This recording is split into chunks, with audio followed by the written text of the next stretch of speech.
오늘 갈라디아서 강의의 세 번째 시간으로 갈라디아서 2장 11절에서 우리 21절까지 말씀 함께 한 절씩. 갈라디아서 2장 11절입니다. 게바가 안디옥에 이르를 때에 책망받을 일이 있기로 내가 그를 대면하여 책망하였노라.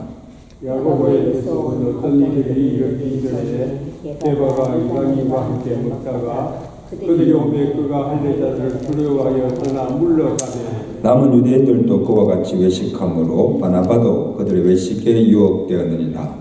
그러므로 나는 그들이 복음의 진리를 따라 바르게 행하지 아니함을 보고 모든 자 앞에서 게바에게 이르되 내가 유대인으로서 이방인을 따르고 유대인답게 살지 아니하면서 어찌하여 억지로 이방인을 유대인답게 살게 하렸냐 하니 우리는 본래 유대인이요 이방제인이 아니로되 사람이 의롭게 되는 것은 율법의 행위로 말미암이 아니요 오직 예수 그리스도를 믿음으로 말미암은 줄을 알므로 우리도 그리스도 예수를 믿나니 이는 우리가 율법의 행위로서가 아니고 그리스도를 믿음으로써 의롭다함을 얻으려 함이라. 율법의 행위로서는 의롭다함을 얻을 육체가 없느니라. 만일 우리가 그리스도 안에서 의롭게 되려 하다가 죄인으로 드러나면 그리스도께서 죄를 짓게 하는 자냐? 결코 그럴 수 없느니라.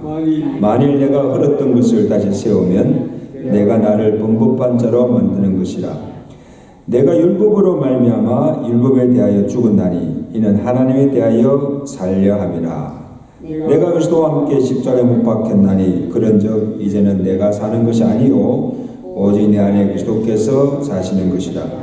이제 내가 육체 가운데 사는 것은 나를 사랑하사 나를 위하여 자기 자신을 버리신 하나님의 아들을 믿는 믿음 안에서 사는 것이라. 다같이 내가 하나님의 은혜를 패하지 아니하였노니 만일 어렵게 되는 것이 율법으로 말미암으면 그리스도께서 헛되게 죽으셨느니라.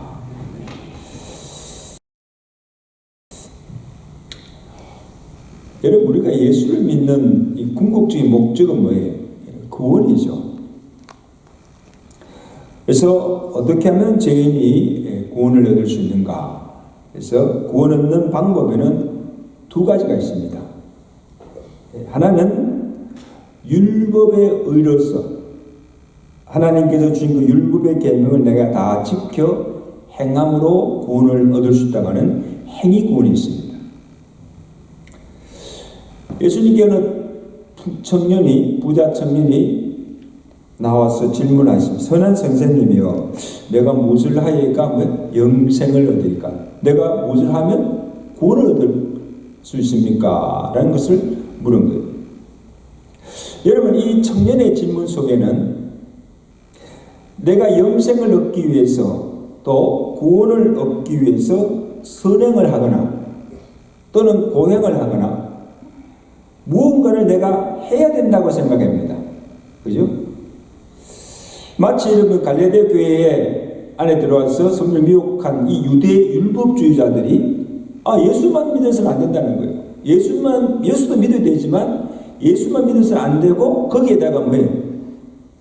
할례도 행하고 또 하나님 주신 이 모세 율법도 다 지켜 행하여야 그래야 구원을 받는다. 이게 복음이 아니죠.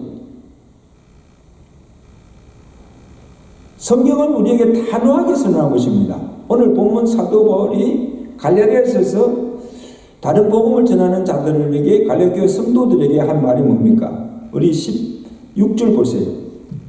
오직 예수 그리스도 믿음으로 말미암은 줄 알므로 우리도 그리스도 예수를 믿나니 이는 우리가 뭐예요? 율법의 행위로서가 아니고 무엇으로? 그리스도를 믿음으로 의롭다함을 얻으려 함이라.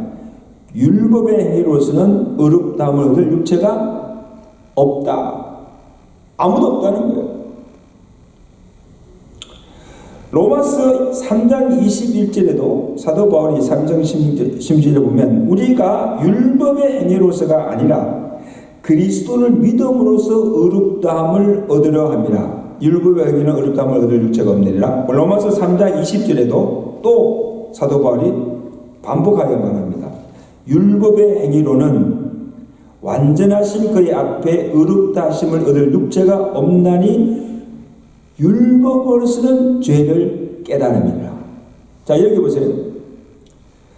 율법의 기능, 율법이 할 수 있는 일은 뭔가 하면 우리에게 죄가 무엇인가, 또 죄를 지은 인간의 상태가 어떠한가, 하나님이 우리에게 요구하는 의와 거룩의 그 기준이 무엇인가를 가르쳐주고 알게 해주는 것이 율법입니다. 그죠? 이게 율법이에요. 율법을 통해서 이게 죄구나, 죄가 무엇인지를 알게 되고, 또 범죄한 우리 인간의 상태, 그 결국이 어떤 것을 우리에게 가르쳐주고, 하나님이 율법을 주신 것은 구원의 중요한 말입니다. 구원의 조건으로 주신 것이 아니고 구원받은 이후에 하나님의 자녀로서 어떻게 살아가야 하는가 규례로 주신 것이 율법이라는 것입니다. 아멘? 이해가 되세요? 여러분 물어봅시다. 구약의 율법이 주어진 것이 언제 율법이 주어졌습니까? 이스라엘 백성들이 출애굽하기 전입니까? 출애굽 후입니까? 자녀들 모르세요? 모세 율법이 언제 주어졌어요? 이스라엘 백성들에게. 그들이 출애굽하기 전입니까? 후입니까? 후지요. 우리 권사님 날 맞췄네.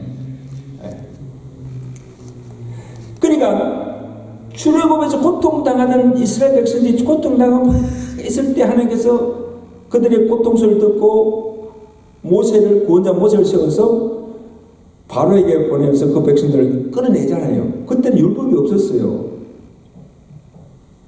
그리고 출애굽 후에 광야생을 다 마치고 가나안 땅에 들어가기 전에 바로 모압 땅 바로 전에 신명기 모세를 통해서 십계명을 주고 율법을 주신 거예요. 이건 이 율법은 뭡니까? 출애굽 후 율법을 주고 너희가 이제 약속의 땅에 들어가면 거기서 구원받은 하나님의 백성으로서 이렇게 살아나고 주신 것이 뭐예요? 율법이에요.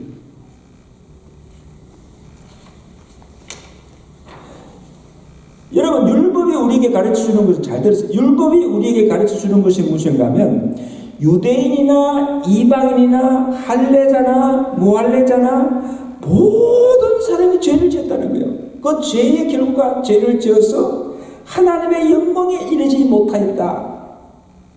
이 사실을 우리에게 알려주고 그리고 죄 아래에 있는 우리에게 선을 행한 능력도 죄의 권세를 제어할 수 있는 힘도 그리고 내가 율법을 다 지켜 행할 수 있는 능력도 우리 안에는 없다는 겁니다. 이게 지금 율법이 가르치는 거예요. 그래 믿으세요? 아니 그런데 어떻게 우리가 하나님 주신 율법을 내가 다 지켜 행함으로 구원을 얻을 수가 있습니까? 율법으로는 전혀 소망이 없고 불가능합니다. 아무 육체로 율법에 행하려는 구원받을 자가 하나도 없다는 거죠. 따라서 의인은 없나니 하나도 없다. 그러니까 모든 사람이 다 죄를 범했다. 이 땅에 의인은 하나 모두가 다 죄인이라는 것을 성경이 말하고 있고 또 그 죄인이 죄에서 사함받고 구원받을 수 없는 길도 내가 율법을 다 지켜 행함으로는 구원받을 의롭다 육체가 하나도 없다. 이게 율법이 우리에게 가르쳐준 거예요.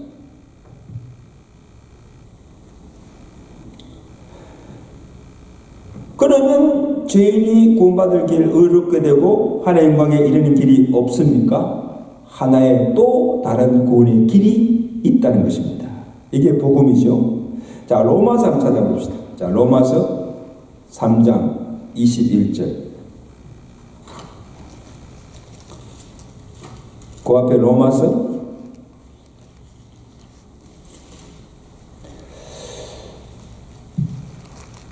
자, 20절 21절부터 읽습니다. 시작. 그러므로 율법의 행위로 그의 앞에 의롭다 하심 얻을 자 없나니 율법은 죄를 깨달음이라 말씀하죠. 자, 그 다음에 21절이 복음입니다. 자, 로마 3장 21절 다 같이 읽습니다. 시작. 이제는 율법 외에 하나님의 한 의가 나타났으니 율법과 선지자들에게 증거를 받은 것이라. 22절 곧 예수 그리스도를 믿음으로 말미암아 모든 믿는 자에게 미치는 하나님의 의인이 차별이 없느니라. 할렐루야. 이게 복음의 시작입니다. 이게 무슨 말이냐면, 자 보세요. 율법 외에 율법을 지켜서 행함으로 구원을 받을 수 없는 우리 인간에게 율법의 방편이 아닌, 율법으로 아닌 다른 방편으로 구원을 받고 의롭다 하심을 받을 수 있는 길이 열렸다는 겁니다. 이게 어떤 특정한 사람만 아니고 유대인만 아니고 헬라인이나 자유자나 종이나 할례자나 무할례자 누구나 다 차별이 없이 구원을 얻고 의롭게 되는 길이 열렸다는 것입니다. 이게 복음입니다. 그 길이 무엇인가 하면 이제는 율법 외에 하나님의 한 의가 나타났으니 예수 그리스도를 믿음으로 말미암아 미치는 하나님의 의다. 율법을 통해서 율법의 행함으로 불가능했던 의롭다함이 하나님의 한 의, 그가 누구예요? 예수 그리스도를 통해서 가능하게 되었다. 그것이 어떻게 가능할 수 있습니까? 24절에 3장 24절입니다. 그리스도 예수 안에 있는 구속으로 말미암아 하나님의 은혜로 값없이 의롭다 하심을 얻은 자가 되었느니라. 여러분, 갈라디아서나 로마서나 이게 참 복음이 무엇인가를 이게 가장 자세히 가장 정확하게 설명한 것이 갈라디아서와 로마서입니다. 여러분. 이 복음을 바로 알고 있어요. 복음이 바로 이해돼요. 복음이 무엇인가? 복음의 핵심이 무엇인가? 어떻게 우리가 죄인이 죄사함받고 구원을 받았는가, 의롭다 하심을 받았는가를 정확하게 가르쳐준 것이 갈라디아서예요. 그러니까 죄인이 의롭다함을 얻게 된 것은 예수 그리스도의 구속으로 말미암아 되었다는 것입니다. 이 구속이란 말 많이 들어보셨잖아요. redemption. 자, 이 구속의 의미를 이해하시려면, 자, 여러분, 율법의 가르침은 죄를 지으면 반드시 그 죄가를 치르는 것이 율법입니다.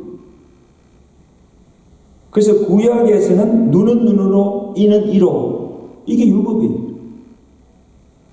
물질상으로 손해를 입었으면 손해를 끼친 만큼 배상을 해야 하고, 사람이나 짐승을 죽였으면 또한 죽음으로 그 값을 치러야 합니다.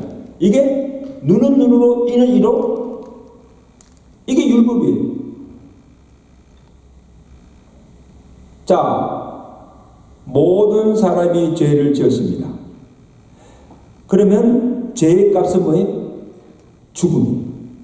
자, 모든 사람이 죄를 지었습니다. 그럼 그 죄의 값은, 죄의 값은 사망이에요. 그래서 우리가 죄를 지었기 때문에 우리 죄가 사함받고 구원을 얻기 위해서는 누군가가 이 죄의 값을 대신 치러야 우리가 죄에서 자유할 수가 있습니다. 그렇죠? 그래 안 그래요? 아니, 아무리 하나님이라도, 보세요. 아무리 하나님이라도 아니, 죄를 지었는데 그냥 무조건 죄 없이 할 수가 있어요, 없어요? 죄를 용서할 수가 없습니다. 왜? 그렇게 하면 하나님의 공의가 무너지잖아요. 죄를 지으시면 죄의 값을 치러야죠. 이게 공의잖아요.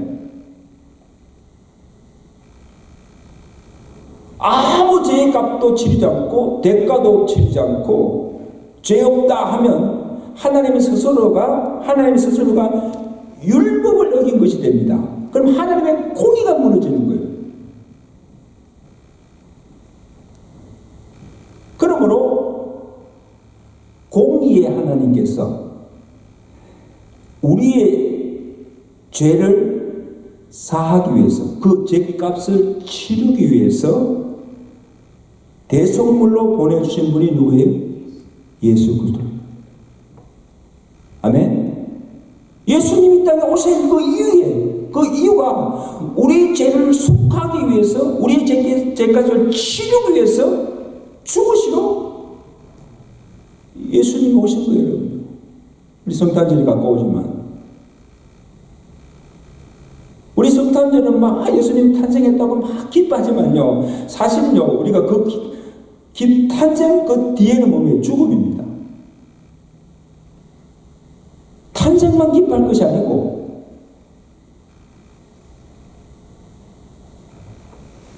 이게 성탄절의 의미예요. 예수님이 이 땅에 왜 오셨는가? 왜 인간의 몸을 입고 동정녀 마리아에서 탄생하시고 왜 우리 이 땅에 오셨는가? 바로 우리의 죄값을 치르게 대속물로 죽으로 이 땅에 오신 게 성탄절입니다, 여러분.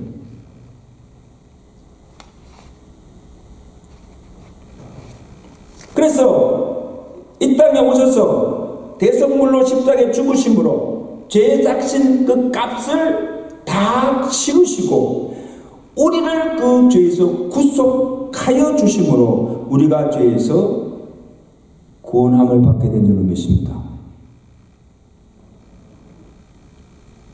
그러니까 이미 예수님께서 죄값을 다 치르시고 우리에게는 그냥 그저 값없이 은혜로 주신 것이 이게 구원이라는 겁니다. 이 구원이 얼마나 큰 은혜입니까? 값없이 그저 주신 하나님의 은혜의 선물이다. 또 하나는 죄 사함이 없이는 구원이 없습니다. 3장 25절에 보세요. 로마서 3장 25절에 이 예수를 하나님이 그의 피로서 믿음으로 말미암는 화목 제물로 세웠으니 자기 의로심을 나타내려 하시니라. 자, 여러분, 그래서 예수님께서 십자가상에서 이루신 일이 무엇인가 하면 흠이 없는 어린 양의 속죄 제물로서 우리 죄를 담당하시고 대신 죽으시고 보혈의 피를 흘리사 그 피로 구속곧 제사함을 받고 구원함을 받았다. 두 가지죠. 여러분, 죄가 어떻게 사해지는가 하면 피가 죄를 속한다는 겁니다. 이게 성경의 원리입니다. 그 원리들을 우리가 참 쭉 보시면요, 구약에 제일 먼저 나온 데가 창세기 3장이 나오잖아요. 창세기 3장에 보면 아담이 하와가 범죄해서 선악을 따먹고 범죄했어요. 죄를 지은 거죠.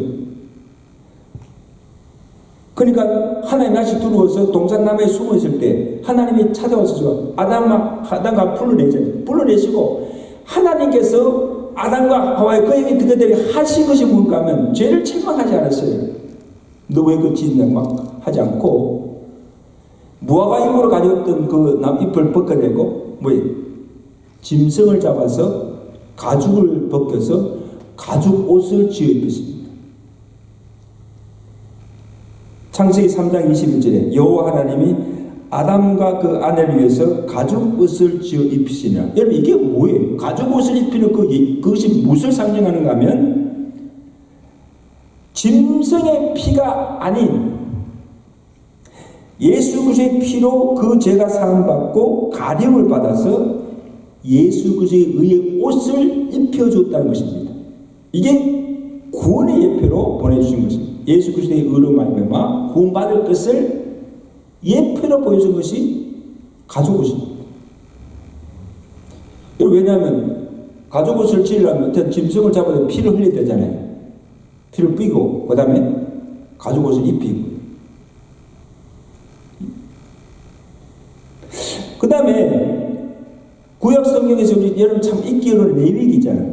레위기에서 제일 많이 나오는 것이 무엇인가 하면 속죄련 제사들입니다.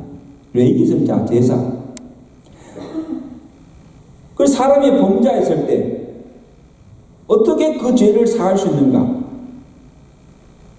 흠이 없는 그 제물이 좋게 뭡니까? 흠이 없는 어린 양이나 송아지를 잡아서 그것을 잡아서 죽이고 그 다음에 그 피를 거룩한 전에 뿌리고 그 다음에 각을 떠서 그것을 번제로 올릴 때 그 죄가 사함받. 이 죄 사함의 원리예요. 그게 필요한 것입니까? 짐승을 죽이고 짐승의 피를 흘려야 된다는 거예요. 그럴 때 그 죄가 사함받게 된다. 이게 구약의 제사예요. 구약의 제사. 이 구약의 제사가 속죄제물, 속건제물, 이 모든 게 뭐예요? 죄를 사하는 거예요. 죄를 사하는. 여러분 레위기를 다시 한번 쭉 보세요. 피의 제사입니다. 피의 제사. 피 흘림 없인즉 사함이 없다. 따릅시다. 피 흘림 없이는 사함이 없습니다. 이 피가 그 피가 죄를 속하는 거예요. 그리고 제일 중요한 사건이 이스라엘 백성들이 마지막 출애굽하기 전에 무엇을 해야 했습니까? 10가지 재앙을 내렸잖아요. 10가지 재앙을 제일 마지막 10가지 재앙이 뭐예요? 우리 음모사는 설죄. 아니 그 뭐예요? 장자의 죽음이잖아요. 그죠? 그러니까 애굽에 처음 난 것들은 짐승이든 사람이든 애굽 처음 난 것들은 다 죽음이 당하는 장자의 재앙이 죽음이요. 자, 그런데 그때 하나님께서 모세를 부르시고 모세에게 이스라엘 백성들 하여금 한 가지 하라고 명한 것이 뭔가 하면 각 집마다 어린 양을 잡아서 그 다음에 그 피를 어디다가 문설주에 그 어린 양의 피를 발라. 피를 바르고 그때 그날 밤에 하나님의 사자가 죽음의 사자가 찾아갈 때 애굽의 모든 집의 장자들은 다 죽음을 당했어요. 재앙이니까. 그런데 이스라엘 집에는 그 집 앞에 문설주에 바른 어린 양의 피를 보고 넘어간 거예요. 장자들의 죽음을 당하지 않은 거예요. 이게 그래서 패스오버. 하나님의 사자가 지나갔다. 그래서 그 재앙에서 구원함을 받은 거예요. 이게 유월절입니다. 문설주에 뿌려진 어린 양의 피가 죽음에서 구원을 얻게 한 거예요. 자, 그래서 구약의 제사에서 짐승의 피 그리고 유월절 사건은 우리에게 무엇을 예표하는가 하면 유월절 어린 양으로 우리의 죄를 속하기 위해서 오실 예수 그리스도를 예표로 보여주는 사건이 구약의 제사와 유월절 사건입니다.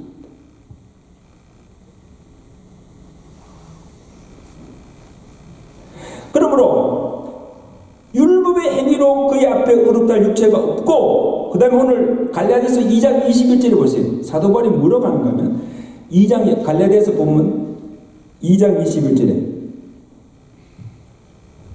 아주 중요한 말씀 하십니다. 다 같이 읽습니다. 시작.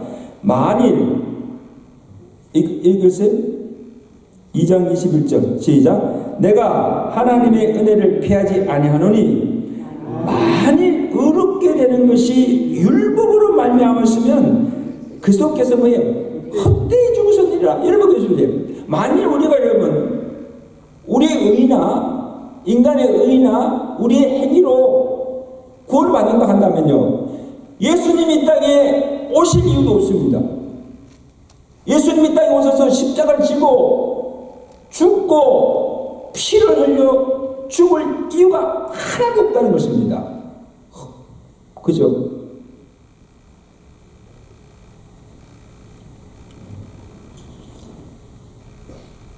예수님이 이 땅에 오신 것은 뭐예요? 우리 죄를 속하기 위해서 속죄물로 죽으러 오셨어요. 죽으심으로 그 피로 말미암아 구속고 제사를 받고 우리가 구원을 받고 의롭다 하심을 받았다는 사실. 그걸 믿으시면 아멘. 그러니까 의롭다 하신 그 근거가, 우리의 구원의 근거가 무엇인가 하면, 죄인인 우리가 구원받게 된 것은 예수님이 유월절의 어린 양으로 오셔서 십자가에서 죽으시고 그 피를 흘리심으로 예수님이 흘린 그 피로 인하여 구속을 받고 하나님의 은혜로 값없이 우리가 의롭다함을 받았다는 것입니다. 이게 복음의 핵심입니다. 이걸 바로 이해하시고 믿어야 합니다. 그래야 그 믿음으로 구원을 얻게 된 줄로 믿습니다. 예수 믿습니다. 무엇을 믿어요? 바로 이 사실을 믿는 거예요. 이 사실. 복음을 제대로 알고 믿어야죠. 그럼 여러분, 오늘 우리가, 저와 여러분들이 구원을 얻기 위해서 한 것은 아무것도 없어요. 하나님께서 예수를 통해서 이루어놓으신 이 모든 구원의 사실을 내가 믿고 받아들이기만 하면 됩니다. 아멘. 믿기만 하면 되는 거예요. 그러므로 이 구원이 전적인 하나님의 은혜로 되어진 것이라는 것입니다. 합시다. 구원은 하나님의 은혜로 되어진 것입니다. 그 믿으세요? 그러니까 우리가 아무 육체라도 내가 잘나서 의로워서 공로가 있어서 자기 있어서 구원했다고 자랑할 수가 없다는 거예요. 뭘 자랑해요, 여러분? 무엇을 자랑해요? 로마서 3장 20절 그런즉 자랑할 때가 어디 있냐? 있을 수가 없느니라. 무슨 율법으로나 행위로나 아니라 오직 믿음의 법으로니라. 그러므로 사람이 의롭다 하심을 얻는 것은 율법에 행하지 않고 믿음으로 되는 줄 우리가 인정하노라. 자, 그렇게 믿으시면 아멘. 그래서 사도 바울이 참 유명한 고백하잖아요. 내가 구원받은 것, 내가 의롭다 된 것이 나의 의나 나의 행위로서 말미암아 내가 율법을 행함을 아니라 전적으로 하나님의 은혜로 되어진 것임을 알고, 그의 고백이 뭡니까? 2장 20절입니다. 오늘 우리의 고백이 되어줄 줄 믿어요. 다 같이 읽고 마치겠습니다. 2장 20절 맞아. 너무 잘하면서 시작. 내가 그리스도와 함께 십자가에 못 박혔나니 그런즉 이제는 내가 사는 것이 아니요 오직 내 안에 그리스도께서 사시는 것이라. 이제 내가 육체 가운데 사는 것은 나를 사랑하사 나를 위하여 자기 자신을 버리신 하나님의 아들 믿는 믿음 안에서 사는 것이라. 아멘. 하나님 앞에 자랑할 것이 아무도 없다는 것입니다. 아무것도 없다는 것입니다. 나 같은 죄인이 어떻게 구원을 받고 어떻게 의롭다함을 받았는가? 오직 하나님의 은혜로 되어진 것을 믿고 이제 내가 사는 것은 나를 위해서 죽으신 예수 그리스도를 믿는 믿음 안에서 사는 것이라. 그렇게 고백합니다. 이것이 여러분의 신앙의 고백이 되시기를 주가 간절히 축원합니다. 우리도 나를 위해서 몸부로 피 흘려 죽으신 주님을 위해서 살아가시는 여러분 남은 생애가 되시기를 주가 간절히 축원합니다. 이제 우리 다 같이